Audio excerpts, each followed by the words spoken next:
Humans around the world have much in common, but also enormous diversity. Some of the differences between each of us come from our environment and life experiences, but our DNA plays an important role in determining our appearance, our traits, and our health. There are thousands of genes in the human genome. Sequence changes in individual genes can determine if we have freckles, can digest lactose, have wet or dry earwax, are red-green colorblind, or are likely to have blue eyes, or think broccoli tastes bitter. Individual genes can also determine if we will develop sickle cell anemia, cystic fibrosis, or Huntington's disease. Multiple genes act together with our environment to determine our hair and skin color, our height, our weight, our blood pressure, and our risk of developing type 2 diabetes, depression, cancer, some autoimmune disorders, and many other conditions. In spite of all these potential differences, humans are 99.9% genetically identical. How is it possible that we are all so similar and yet so different? Let's zoom in to the smallest genetic unit, a single nucleotide of deoxyribonucleic acid, or DNA.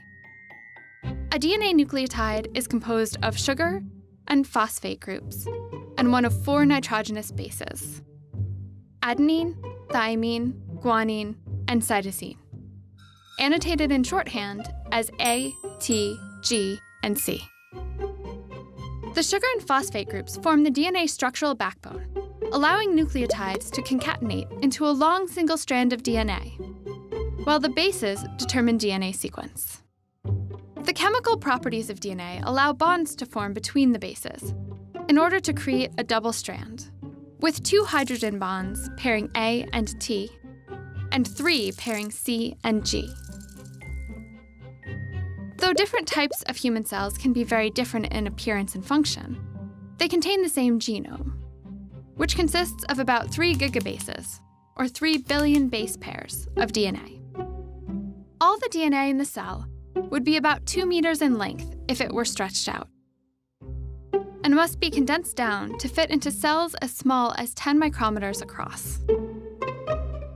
The DNA is first coiled into its canonical helix structure, and then wrapped around histone proteins to form a DNA protein structure called a nucleosome.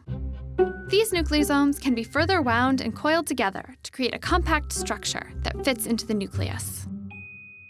During cell division, the DNA is organized into tightly wound chromosomes, 46 in total, with 23 coming from each parent. These chromosomes can be easily and accurately separated during cell division, guaranteeing that each new cell contains an exact copy of DNA. Outside of cell division, the DNA is decondensed in the nucleus, allowing greater accessibility. The transcriptional machinery regulates expression of the approximately 20,000 genes, which, although they correspond to less than 2% of all genomic DNA, encode all the proteins necessary to build and run a human cell. So to return to the original question, how is it possible for all of human diversity to exist when we are 99.9% genetically similar?